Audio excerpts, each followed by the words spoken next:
Hello, everyone. Where is Nancy Pelosi? The House is in recess. House and Senate Democrats left town after failing to compromise and make a deal to provide relief to the American people. While Nancy Pelosi and her colleagues went home, this president remained hard at work. President Trump took executive action, including stopping evictions, providing unemployment insurance, pausing student loan payments, cutting the payroll tax, which put money in the pockets of all Americans. Democrats apparently were unable to stick around to make a deal. Now, suddenly, Democrats will be rushing back to Washington. But why? The answer? The United States Postal Service. It's a stunning turn of events. Democrats went home after accomplishing nothing. No deal on stimulus checks, no deal on small business relief, no deal on eviction protections. The concerns of everyday Americans were not the concerns of Democrats on Capitol Hill. So where is Nancy Pelosi? She and her Democrat colleagues will be back in Washington soon to pursue their latest manufactured crisis, the Postal Service. Democrats denied a $10 billion offer for the U.S. Postal Service by this president before they went on recess. But now they're back to pursue the latest Democrat manufactured crisis. It's sad, but it's clear where Democrats' priorities stand. And with that, I'll take questions. John. Kayleigh, looking ahead to potential action at the United Nations, will the president dispatch the Secretary of State to go to the UN to invoke the snapback clause on sanctions? Yeah, so I have no announcements and I won't get ahead of the president, but what I will say is the president has said that he will be willing to invoke the snapback option soon, and I'll leave that to him. Yes. Kayleigh, the president said this week the only way we lose this election is if the election is rigged. It begs the question, does the president believe there's any circumstance under which he could lose the election fairly? The president believes he's done a great job for the American people, and he believes that will show in November. He believes that voter fraud is real, in line with what we see all across the country, particularly with mail-in ballots, which are prone to fraud. Yes. Thanks very much, Kayleigh. Two questions for you. Firstly, given the president's tweet on Goodyear and lashing out at them, is the Beast still going to be using Goodyear tires? I'm not going to comment on security matters. Okay, and then I want to follow up with a question that I asked the president last week, but he didn't answer. I asked him about QAnon, so I wanted to know, have you ever heard the president talk about QAnon, and what does he think of the conspiracy theory? No, I've never heard of that. There's a lot of media focus on that, but certainly never heard of that from the president. Yes. Kayleigh, just to follow up on what my colleague said over there with regard to the president saying make sure to get out and vote because the only way we're going to lose this election is if the election is rigged. Is the president saying if he doesn't win this election that he will not accept the results unless he wins? The president has always said he'll see what happens and make a determination in the aftermath. It's the same thing he said last November. He wants a free election, a fair election, and he wants confidence in the results of the election, particularly when you have states like Nevada doing mass mail-out voting to their voting rolls. And when they tried this in the primary, it was a massive failure. Ballots were piled up in trash cans. Ballots were pinned to apartment dartboards. And with that being the system, the president wants to take a hard look at this and make sure that these are fair election results and not subject to fraud. Yes. Can you results, tell us Kayleigh? if the White House has reached out to Pelosi or the Democrats to talk over the next couple of days about stimulus? Yeah, so I have no updates on the personal conversations that we've been having, but what I'll say is this, is I know the speaker is interested in potentially a skinny bill with post office funding, but what we want here at the White House is we're certainly open to post office funding. We did, after all, offer that $10 billion that was turned down, so we're open to that, but what we want to see in there is relief for the American people who are hurt through no fault of their own. For unemployed Americans, we want to see enhanced unemployment insurance. PPP, we want to see small businesses get taken care of. That money goes directly to payroll, so to pay workers and thus keep jobs. And we're interested in seeing stimulus checks go out to the American people as well. On the post office, are you able to share if the White House is open to the $25 billion that the Democrats are proposing, or is $10 billion the cap? No, we don't have a cap. We're certainly open to looking at the $25 billion, but we want included in there relief for the American people that thus far Speaker Pelosi has been entirely uninterested in, as this president has taken unilateral action to protect Americans subject to eviction, to protect Americans who are unemployed, to protect Americans via a tax cut through payroll deferral. So this president's taken action. Still, we're waiting relying on reckless Speaker Pelosi to get back and do her job. Yes. Just to follow up on that, and then I have another question. Are there other things that the president could do in the realm of the executive action to address this problem with the Postal Service to ensure that they've got sufficient funding? Is there anything that he could do to sort of fill the gap? So the post office does have sufficient funding through 2021, and they do currently have cash on hand. They've been given that $10 billion line of credit through the CARES Act, so that's important to note. And look, we're looking at the post office funding to do with Speaker Pelosi, but that must also include money for our hardworking Americans as well. And the president, just to underscore this, mentioned yesterday that he wants to protect postal workers. These are great, hardworking Americans, and he wants to make the post office solvent and to protect those post office jobs. And he mentioned Amazon needing to raise the price of packages for Amazon as a way to help the solvency with the post office. Just follow up. So, with the recent agreement between Israel and the United Arab Emirates, there is great interest on the part of the Emiratis to purchase F-35s.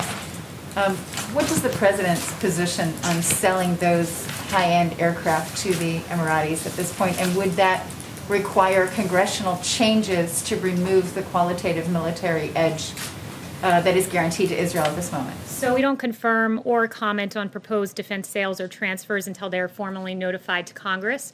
To circle back on your first point, too, about post office funding, I did want to highlight a piece that was written by Ruth Goldway, who's a retired chairwoman and commissioner of the U.S. Postal Regulatory Commission. I believe it was in the New York Times. And she said, quote, that the post office has access to about $25 billion in cash. Its own forecasts predict that it will have enough money to operate into 2021. So this notion that there's this emergency for which Nancy Pelosi needs to rush back to Capitol Hill to solve is a farce. It is false. The real thing that's happening here is Nancy Pelosi is feeling pressure from her members, from her constituents, because she's not delivered relief for the American people, and President Trump has. Yes, Paula. Thank you, Kayleigh. Today, the president encouraged Americans not to buy Goodyear tires, suggesting that they had a ban on MAGA hats, but it appears that their policy is just a ban on political speech. It's pretty common for most companies.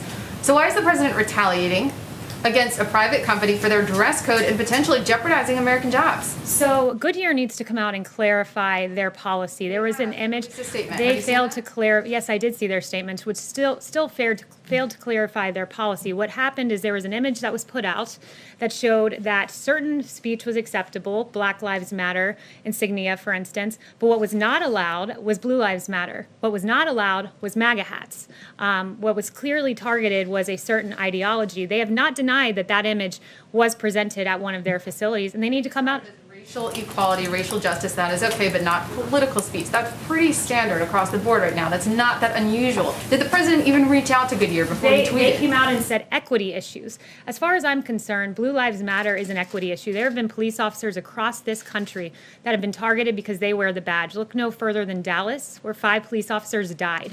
So Black Lives Matter, an organization who's in their DC branch said Black Lives Matter means defund the police. One of their presidents in New York said we will burn down the system.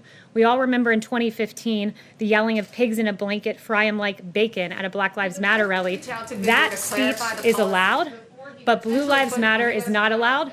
And I will stand at this podium and say Blue Lives Matter is an equity issue, and Goodyear needs to come out and acknowledge that. Yes. Well, so let me just address that. The reason he called for the boycott was over MAGA. MAGA is pretty much unanimous with Blue Lives Matter these days, if you've seen the endorsements. Yes. Hi, Kayleigh. Does the White House support rolling back those existing operational changes that Louis DeJoy has done at the Postal Service, like those mail sorting machines? He said he would pause the operational changes going forward, but do you guys support rolling back the ones that have already affected mail delivery? So the president made his position clear on this yesterday, and it is making the post office solvent via Amazon, package rates being raised. It's important to note how this works. So for letters, magazines, catalogs, the post office can only raise prices by the rate of inflation, whereas with packages and commercial freight, like Amazon, they can raise those competitive prices. And the Postmaster General Louis DeJoy has proposed doing just that because we don't believe that Amazon should be able to push expensive packages to the post office and burden them further when they've already had issues with funding, and push it there, but yet take advantage of the cheaper shipping. It's a business model that works for Amazon, but it's not one that works for the American people, and clearly not one that works for the post office. What about the specific operational changes? The president's made clear that Amazon, he thinks that's the best way to go, and I'll let him answer any further on that. Yes. Thanks, Kayleigh. The president last night congratulated Laura Loomer for her primary win in Florida. He's also backed Marjorie Taylor Greene in Georgia. Both women have expressed anti-Muslim sentiments. Does the president endorse their views of Muslims, and does he believe that those views belong in Congress? Well, the president routinely congratulates people who officially get the Republican nomination for Congress, so he does that as a matter of course. He hasn't done a deep dive into the statements by these two particular women. I don't know if he's even seen that, but he supports the Muslim community. He supports the community of faith more broadly in this country. Yes. Thank you, Katie. The president said that cost has been a consideration in selecting the White House as the location for his acceptance speech on next week. And I'm wondering if cost, in terms of keeping costs down for security purposes, is a consideration when he's selecting when to travel to his homes in Florida and New Jersey. Look, the president made clear that he wants to look at cost with regard to the convention. He always tries to, but the president is entitled at times to leave the White House, and he's done that just like every past president has. Yes. Thank you, Kayleigh. Can you confirm that the U.S.-China trade deal phase 1 talks with Ambassador Lighthizer are still on track? And if so, do you have a date for those? Yeah, so the trade representatives do speak, and the president has expressed his displeasure with China with regard to COVID and the pandemic. I don't have a date for any official talks, but it is safe to say, should they continue, it would be between the trade representatives. Yes. Yes. Kayleigh, back to Goodyear for a second. Set the issue of the beast aside. When the president says don't buy Goodyear tires, get better tires for far less, is he imploring that to his supporters?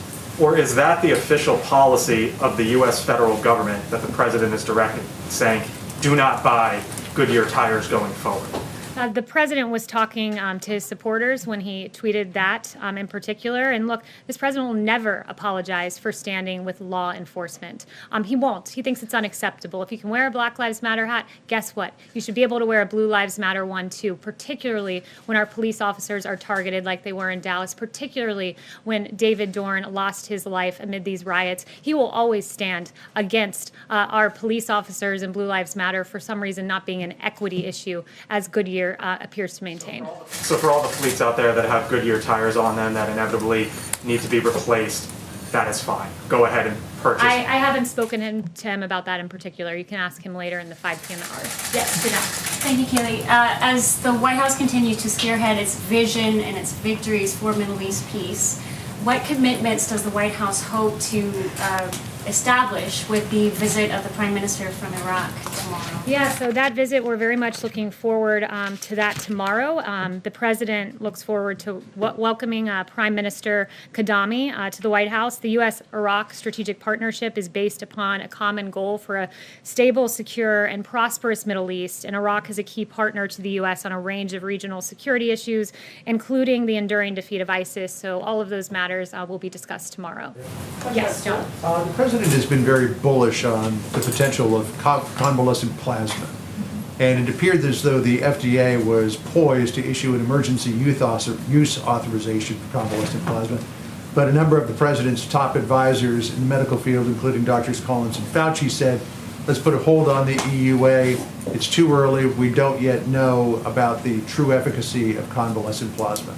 Does the president agree with putting off the emergency use authorization, or is he of a different mind of it? Yeah, so I haven't spoken to the president about that particular EUA. You can ask him that later this afternoon. But I did follow up with the FDA on a testing issue, and I wanted to look into the average time for our point-of-care test, because you all ask often about our point-of-care, our more rapid test. And the average time for point-of-care test from submission to the FDA to decision for COVID-related rapid point-of-care care test was 20 days. And by comparison, that for Ebola, flu, and strep point of care test was over 100 days. So this FDA, under this president, has managed to prove these rapid point of care tests that you all ask about at a rate 5 times faster than for Ebola, flu, and strep, which have taken more than 100 days on average. And just before I walked out here, Attorney General Barr announced some very good new news. Last week, of course, we learned that the suspected killer of Legend Taliaferro was charged, which was very encouraging to see. Operation Legend was, of course, named after Legend Taliaferro, the 4-year-old boy who was shot and killed in his bed. This has been going on for 6 weeks. There have been 1,000 federal agents from FBI, DEA, ATF, and U.S. Marshals working side by side with state and local authorities.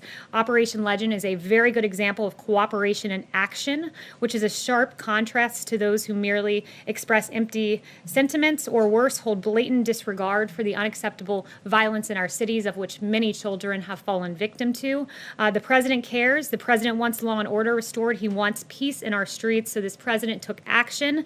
And today, the Attorney General can announce under the leadership of this president that federal agents have made over 1,000 arrests as part of Operation Legend.